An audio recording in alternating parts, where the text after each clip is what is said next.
बंधु माने आज कार्यक्रम को आपण मानक स्वागत। आज कार्यक्रमटी मेष राशि व्यक्ति विशेष मानक बहुत गुरुत्वपूर्ण अटे, बहुत ही खास अटे। कारण आगामी समय को आपण धूमधाम रे पालन करने को प्रस्तुत हुंतु, कारण आपणकर 4टी प्रमुख स्वप्न सत होगाकू जाउछि।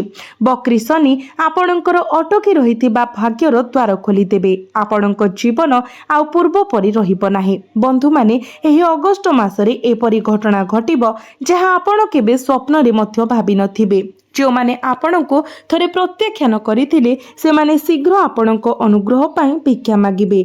जहाँ हजि जाइथिला ताहा आपणको पाखको फेरी आसीबो। आपणको पाई अगस्त मासरे बहुत किछि रहिछि, किंतु ता सहित आपणको किछि सतर्कता मध्य अवलंबन करिबा पाई पड़िबो। ऋण, आर्थिक संघर्ष एवं मानसिक चिंतार बोझरु निजको मुक्त करिबा पाई आपणको किछि शक्तिशाली प्रतिकार मध्य अवलंबन करिबाकू पड़िबो। बंधु माने वर्षर प्रथम 7 मास आपण यह जानिबा पूर्वरु उड़ीगला, तथापि गोटे कथा आपणको मनरे भाराक्रांत होईछि। वर्ष आरंभ होइबा परठारु दायित्व गोटे परे गोटे गदा होईछि। आपणको आपणको इच्छा विरुद्ध रे कर्तव्य करिबाकू एवं आपण केबे करिबाकू चाहुनथबा कार्य करिबाकू बाध्य करा जाईछि। आपण आपणकर स्वप्न एवं इच्छा को बलिदान देइछन्ति सबु किछि को। एपरि कि आपण जे जिनिस गुडीक भल पाउथिले ताकू मध्य त्याग करिबाकू पड़िछि, कारण शनि आपणकर द्वादश भावरे गोचर करुछन्ति एवं राहु आपणकर आय भावरे गोचर करुछन्ति। एही संरचना आपणको एक पुनरावृत्ति हताशा चक्र रे फसाई देइछि। तथापि अगस्त मास एही सबुरु मुक्ति आनी थाए। आपण प्रायतः भाबुथिबे जे शेष मुहूर्त रे आपणको योजना काहेकि भांगी जाए, टंका आपणको आंगुठी देई बाली परी खसी जाए एवं स्थिरता किंबा मानसिक शांति पाइबा पाई आपण काहेकि संघर्ष करंती, आपण शांति पाई पारु नाहंती। बंधु माने अगस्त 1 तारिख रे शुक्र कन्या राशि रे प्रवेश करिवे। 2 तारिख रे आपणकर राशि रो अधिपति मंगल आपणकर तृतीय भावरे प्रवेश करिवे। यह आपणक जीवन रे एक विराट परिवर्तन आनिबो, जहाँ आपणक आशा ठारू बहुत अधिक फलाफल प्रदान करिबो। बंधु माने आपणकर सबुठारू बड़ समस्या हेउछि जे आपण निजको भूली जाइछन्ति। आपणक दायित्व रे आपण एते फसी जाइछन्ति जे आपण किए ताहा भूली जाइछन्ति। आपण कोन उपभोग करिथिले, आपणको कोन खुशी आनी देइथिला, आपण भूली जाइछन्ति। आपण केवल भारग्रस्त पशु परी आपणकर जीवन बंचुछन्ति। तथापि मेष राशि मंगलंकर एही गोचर एवं शनिंकर बक्री चलन संकेत दिए जे निज पाई बंचिबार समय आसीछि, निज पाई किछि करिबार समय आसीछि। जदि आपण किछि गुरुत्वपूर्ण हासिल करिबाको चाहुछन्ति तेबे अगस्त मासटी हेउछि ताहा करिबार। बंधु माने एही मास को हालुका भावरे नियंतु नाही। तो बंधु माने अगस्त विषय एते विशेष कौन? प्रति मासरे ग्रह मानकर राशि परिवर्तन हुए, तेबे एही मास को काहेकि एते गुरुत्व दिया जाइछि? तो बंधु माने आपणक राशि अधिपति मंगलंक कथा देखंतु। से द्वितीय भावरु तृतीय भाव को चलन करिवे। तृतीय भावरे मंगलंकर उपस्थिति आपणकर साहस एवं उद्यम को वृद्धि करिवो, आपणकर आत्मविश्वास को वृद्धि करिवो। अनेक दिन धरी आपण भय करूछन्ति जे किछि भूल होई पारे, आपणक भविष्यत रे किछि अप्रीतिकर घटना घटी पारे। सेही भय एबे शेष हेबाकू जाउछि। बंधु माने आपण देखुछन्ति कि गत किछि मास धरी आपण एक अनावश्यक भय अनुभव करिछन्ति।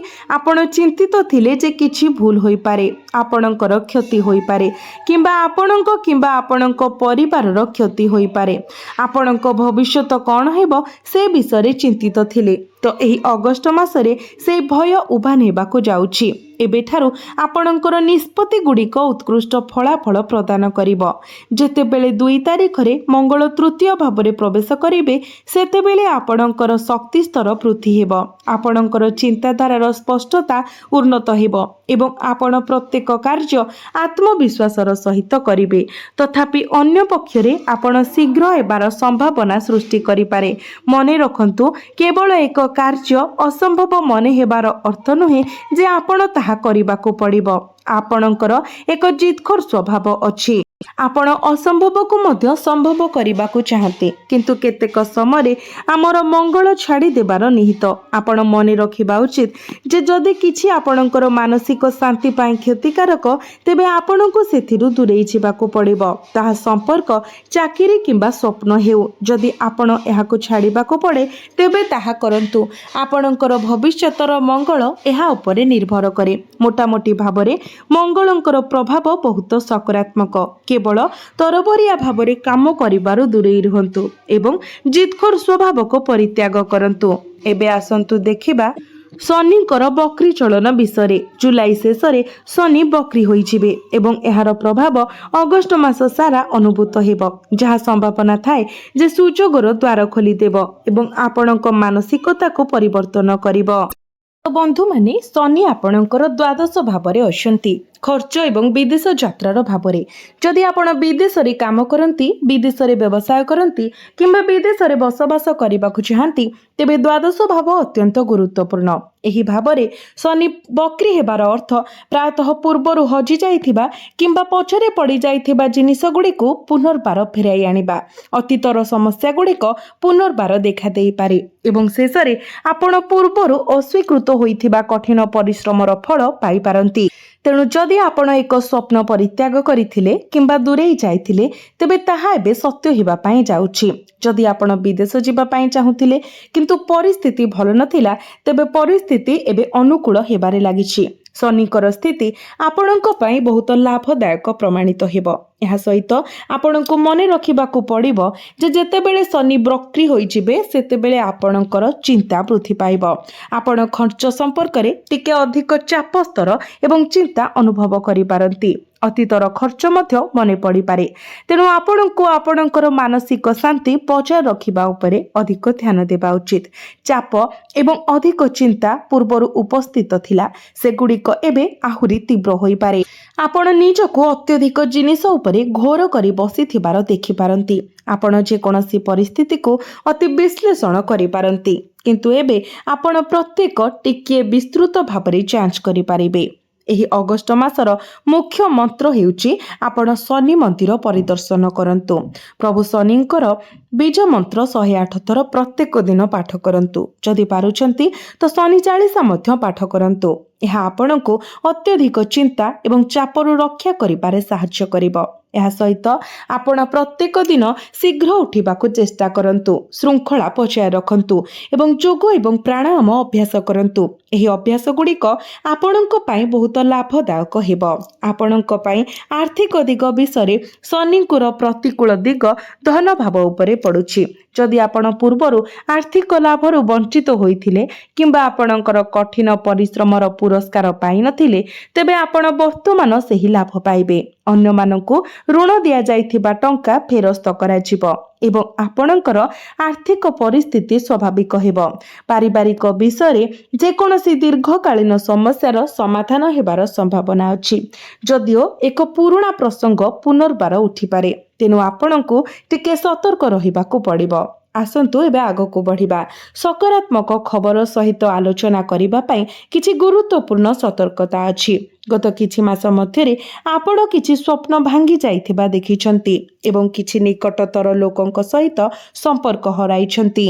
शनि 7.5 आरंभ हेबा परठारु आपणक पई एहा एक प्रकारर होई आसीछि आपणकर जीवन भंगा स्वप्न भଳି होई जाइछि आपण जहा चाहुतिले ताहा करि पारिले नाही एवं जेतेबेले आपण अन्य मानकु निजको प्रकाश करिबाकू चेष्टा कले सेमाने आपणकु बुझी पारिले नाही आपण नीरवरे कष्ट पाउछंती कारण केही आपणकर भावना को बुझी पारु नथिले। एक संपर्क जहा पूर्वरु उत्कृष्ट थिला जोठारे अन्य व्यक्ति आपणकु प्रकृतरे बुझी पारुथिले तार चमक हराइछि शीतलता एवं नीरसतार भावना सृष्टि होइछि संपर्क सम एवं आपण पूर्वरु देखिथिबा स्वप्न गुड़िक आउ पूर्व भଳି नाही सबकिछि परिवर्तन हेउछि तथापि एही प्रक्रिया आपणकु भीतररु शक्तिशाली करूछि जदियो आपण निजको एकाकी पाउछंती ଏହି ଅଗଷ୍ଟ ମାସ ଆପଣଙ୍କର ଆଭ୍ୟନ୍ତରୀଣ ଶକ୍ତିକୁ ସୁଦୃଢ଼ କରିବ। ମଙ୍ଗଳ ଆପଣଙ୍କର ତୃତୀୟ ଭାବରେ ପ୍ରବେଶ କରୁଛନ୍ତି। ଯେହେତୁ ମଙ୍ଗଳ ହେଉଛନ୍ତି ଆପଣଙ୍କ ରାଶିର ଅଧିପତି, ତ ମଙ୍ଗଳଙ୍କର ଏହି ଗୋଚର ଆପଣଙ୍କୁ ଆଭ୍ୟନ୍ତରୀଣ ଭାବରେ ଶକ୍ତିଶାଳୀ କରିବ। ଶନି ବକ୍ରି ହୋଇ ଆପଣଙ୍କର ସ୍ଥିରତା ଆଣିବେ। ଏହା ଆପଣଙ୍କ ପାଇଁ ଅତ୍ୟନ୍ତ ଲାଭଦାୟକ, କାରଣ ଯେତେବେଳେ ଜଣେ ବ୍ୟକ୍ତି ମାନସିକ ଭାବରେ ଦୃଢ଼ ଏବଂ ସ୍ଥିର ହୋଇଯାଏ, ଜିନିଷଗୁଡ଼ିକ ସ୍ୱାଭାବିକ ଭାବରେ ସ୍ଥାନରେ ପଡ଼ିବା ଆରମ୍ଭ କରେ। ତ ଆପଣଙ୍କୁ ଗୋଟିଏ କଥା ବୁଝିବାକୁ ପଡ଼ିବ, ଏବେ କେବଳ ଆପଣ ଏବଂ ଆପଣଙ୍କର ପରିବାର ହିଁ ଆପଣଙ୍କ ପାଇଁ ଗୁରୁତ୍ୱପୂର୍ଣ୍ଣ। ଆପଣ ଅନ୍ୟ କାହା ଉପରେ ଧ୍ୟାନ ଦେବା ଉଚିତ ନୁହେଁ। ଆପଣଙ୍କର କ୍ୟାରିୟର, ଆପଣଙ୍କର ସ୍ୱପ୍ନ ଏବଂ ଆପଣଙ୍କର ପରିବାର ଅପେକ୍ଷା ଅନ୍ୟ କୌଣସି ସମ୍ପର୍କ ଅଧିକ ମୂଲ୍ୟବାନ ନୁହେଁ। ଆପଣଙ୍କୁ କେବଳ ଏତିକି ବୁଝିବାକୁ ପଡ଼ିବ। ଏହା ବ୍ୟତୀତ ଏହି ମାସରେ ସବୁଠାରୁ ଗୁରୁତ୍ୱପୂର୍ଣ୍ଣ ଘଟଣା ହେଉଛି ସୂର୍ଯ୍ୟ ସିଂହ ରାଶିରେ ପ୍ରବେଶ କରୁଛନ୍ତି, ଯାହା ଆପଣଙ୍କର ପଞ୍ଚମ ଭାବର ଅଧିପତି ଅଟନ୍ତି। ତ ପଞ୍ଚମ ଭାବଟି ପ୍ରେମ, ଶିକ୍ଷା ଏବଂ ସନ୍ତାନର ଭାବ ହୋଇଥାଏ। ତ ଯେହେତୁ ପଞ୍ଚମ ଭାବ ସୂର୍ଯ୍ୟଙ୍କ ଦ୍ୱାରା ଶାସିତ ସିଂହ ରାଶି ସହିତ ସମାନ, ତେଣୁ ସିଂହ ରାଶିରେ ସୂର୍ଯ୍ୟଙ୍କର ପ୍ରବେଶ ଏହି ଭାବକୁ ଆକ୍ଟିଭ କରିବ। ଆପଣ ପଞ୍ଚମ ଭାବର ସମ୍ପୂର୍ଣ୍ଣ ପ୍ରଭାବ ଅନୁଭବ କରିବେ। ପୂର୍ବରୁ କେତୁ ଆପଣଙ୍କର ଏବଂ ଆପଣଙ୍କର ପାର୍ଟନରଙ୍କ ମଧ୍ୟରେ ବୁଝାମଣାର ଅଭାବ ସୃଷ୍ଟି କରୁଥିଲେ, ଯାହାକି ଏକାକିତାର ଭାବନା ସୃଷ୍ଟି କରୁଥିଲା। କେତୁ ସେଠାରେ ଅବସ୍ଥାପିତ ହେବା ସହିତ ଆପଣ ଅନୁଭବ କରୁଥିଲେ ଯେ ଆପଣଙ୍କ ପିଲାମାନେ ଭୁଲ ପଥରେ ଯାଉଛନ୍ତି ଏବଂ ଆପଣଙ୍କ କଥା ଶୁଣୁନାହାନ୍ତି। ତଥାପି ବର୍ତ୍ତମାନ ଜିନିଷ ଗୁଡ଼ିକ ଭଲ ହେଉଛି। ଆପଣଙ୍କ ଶିକ୍ଷାଗତ କାର୍ଯ୍ୟରେ ଉନ୍ନତି ହେବ ଏବଂ ଫଳାଫଳ ଆପଣଙ୍କ ସପକ୍ଷରେ ହେବ। ପ୍ରେମ ସମ୍ପର୍କରେ ଏହି ଭାବ ସୂର୍ଯ୍ୟଙ୍କ ଆଗମନ ଆପଣଙ୍କୁ ଏକ ନିର୍ଦ୍ଦେଶାତ୍ମକ ଉପସ୍ଥିତି ଦେବ। ତଥାପି ଆପଣଙ୍କୁ ଆପଣଙ୍କର ପ୍ରେମ ସମ୍ପର୍କରେ ସତର୍କତା ଅବଲମ୍ବନ କରିବାକୁ ପଡ଼ିବ, କାରଣ ସୂର୍ଯ୍ୟଙ୍କର ପ୍ରଭାବ ଜଣେ ବ୍ୟକ୍ତିଙ୍କୁ ରାଜା ପରି ଅନୁଭବ କରାଇପାରେ। ଆଦେଶ ଜାରି କରିବାକୁ ଏବଂ ବିଶ୍ୱାସ କରିବାକୁ ପ୍ରବଣ ଯେ ସେମାନେ ହିଁ କେବଳ ଠିକ୍। ଆପଣଙ୍କୁ ସଚେତନ ରହିବା ଏବଂ ଆପଣଙ୍କ ସାଥୀଙ୍କ କଥା ଶୁଣିବା ଆବଶ୍ୟକ। ବୁଝନ୍ତୁ ଯେ ଅନ୍ୟ ବ୍ୟକ୍ତି ସର୍ବଦା ଭୁଲ ନୁହନ୍ତି। ଏହା ସହିତ ଆପଣଙ୍କ ପିଲାମାନଙ୍କ ଉପରେ ଆପଣଙ୍କର କର୍ତ୍ତୃତ୍ୱ କିମ୍ବା ଆପଣଙ୍କର ନିଷ୍ପତ୍ତି ସେମାନଙ୍କ ଉପରେ ଲଦିବା ଠାରୁ ଦୂରେଇ ରୁହନ୍ତୁ। ଯେହେତୁ ସୂର୍ଯ୍ୟ ପଞ୍ଚମ ଭାବରେ ଅଛନ୍ତି ଏବଂ ସୂର୍ଯ୍ୟ ଏକ କଠୋର ଅଗ୍ନିମୟ ଗ୍ରହ, ଆପଣ କ୍ରୋଧର ଶିକାର ହୋଇପାରନ୍ତି ଏବଂ ଗ୍ରହଣ କରିବାକୁ ଆପଣଙ୍କୁ କଷ୍ଟକର ହୋଇପାରେ। ତଥାପି ଏହି ସମୟ ଅଛି ଯେତେବେଳେ ଆପଣଙ୍କୁ ଠିକ୍ ସମୟରେ ଆପଣଙ୍କର ସ୍ଥାଣୁତାକୁ ଦୃଢ଼ ଭାବରେ ଠିଆ ହେବାକୁ ପଡ଼ିବ। ଆପଣଙ୍କର ପିଲାମାନଙ୍କ ସହିତ ହେଉ କିମ୍ବା ଆପଣଙ୍କ ପାର୍ଟନରଙ୍କ ସହିତ। ଏବଂ ଅଗଷ୍ଟ ମାସ ପାଇଁ ଏକ ଗୁରୁତ୍ୱପୂର୍ଣ୍ଣ ପ୍ରତିକାର ଅଛି, ବିଶେଷ କରି ଶନିଙ୍କର ବକ୍ରି ଚଳନ ପାଇଁ। ଏହାକୁ କରିବାକୁ ଭୁଲନ୍ତୁ ନାହିଁ, କାରଣ ଏହା ଆପଣଙ୍କୁ ଜୀବନରେ ବର୍ତ୍ତମାନ ଯେକୌଣସି ସ୍ଥିରତାର ସମ୍ମୁଖୀନ ହେଉଥିବାରୁ ମୁକ୍ତ କରିବାରେ ସାହାଯ୍ୟ କରିବ। କାରଣ ବର୍ତ୍ତମାନ ଆପଣ ଶନିଙ୍କ 7.5 ପର୍ଯ୍ୟାୟର ପ୍ରଭାବରେ ଅଛନ୍ତି। ଆପଣଙ୍କୁ କିଛିଟା ବାଧାଗ୍ରସ୍ତ ଅନୁଭବ କରାଉଛି, କିନ୍ତୁ ଚିନ୍ତା କରନ୍ତୁ ନାହିଁ, ଏହି ମେଘ ଗୁଡ଼ିକ ସଫା ହୋଇଯିବ। ଆପଣଙ୍କୁ ଖରାପ ସାଥିରୁ ଦୂରେଇ ରହିବାକୁ ପଡ଼ିବ, କାରଣ ଶନି ବର୍ତ୍ତମାନ ବକ୍ରି ଚଳନ କରୁଛନ୍ତି। ବକ୍ରି ଶନି ଭୁଲ ଲୋକଙ୍କ ଠାରୁ ଦୂରେଇ ରହିବାକୁ ପରାମର୍ଶ ଦିଅନ୍ତି। ଆପଣଙ୍କୁ ଆପଣଙ୍କ ଖର୍ଚ୍ଚ ଉପରେ ମଧ୍ୟ କଡ଼ା ଲଗାମ ରଖିବାକୁ ପଡ଼ିବ। ବୁଦ୍ଧିମାନ ଭାବରେ ଖର୍ଚ୍ଚ କରନ୍ତୁ। ବାଜି ଏବଂ ଜୁଆ ଠାରୁ ଦୂରେଇ ରୁହନ୍ତୁ। ଏହା ବ୍ୟତୀତ ବର୍ତ୍ତମାନ ମଙ୍ଗଳ ଦ୍ୱିତୀୟ ଭାବରେ ଥିବାରୁ ଏସିଡିଟି ଏବଂ ଗ୍ୟାସ୍ ଭଳି ସମସ୍ୟା ଦେଖା ଦେଇପାରେ। ତେଣୁ ଅଳ୍ପ ପରିମାଣର ଖାଦ୍ୟ ଖାଇବା ମଧ୍ୟ ଏସିଡିଟି ସୃଷ୍ଟି କରିବ। ତେଣୁ ଖାଦ୍ୟ ପାନୀୟ ଉପରେ ଯଥାସମ୍ଭବ ସତର୍କ ରୁହନ୍ତୁ। ଏବେ ଆସନ୍ତୁ ଜାଣିବା ପ୍ରତିକାର ବିଷୟରେ। ଆପଣ ପ୍ରତ୍ୟେକ ଦିନ ହନୁମାନ ଚାଳିଶା ପାଠ କରନ୍ତୁ। ପ୍ରତ୍ୟେକ ମଙ୍ଗଳବାର ଦିନ କିଛି ଦାନ କରନ୍ତୁ ଗରିବ ଏବଂ ଦୁଃଖୀ ଲୋକଙ୍କ ପାଇଁ। ପ୍ରତ୍ୟେକ ଦିନ ମଙ୍ଗଳଙ୍କର ବୀଜ ମନ୍ତ୍ର 108 ଥର ଜପ କରନ୍ତୁ ଏବଂ ପ୍ରତ୍ୟେକ ଶନିବାର ଦିନ ଶନି ମନ୍ଦିର ପରିଦର୍ଶନ କରି ଶନି ଚାଳିଶା ପାଠ କରନ୍ତୁ। ପ୍ରତ୍ୟେକ ଦିନ କୁକୁରକୁ ରୁଟି ଖାଇବାକୁ ଦିଅନ୍ତୁ ଏବଂ ମାଛମାନଙ୍କୁ ମଧ୍ୟ ଅଟା ଗୁଳା ଖାଇବାକୁ ଦିଅନ୍ତୁ। ଆପଣଙ୍କୁ ଅଧିକ ମାତ୍ରାରେ ଶୁଭ ଫଳ ପ୍ରାପ୍ତି ହେବ।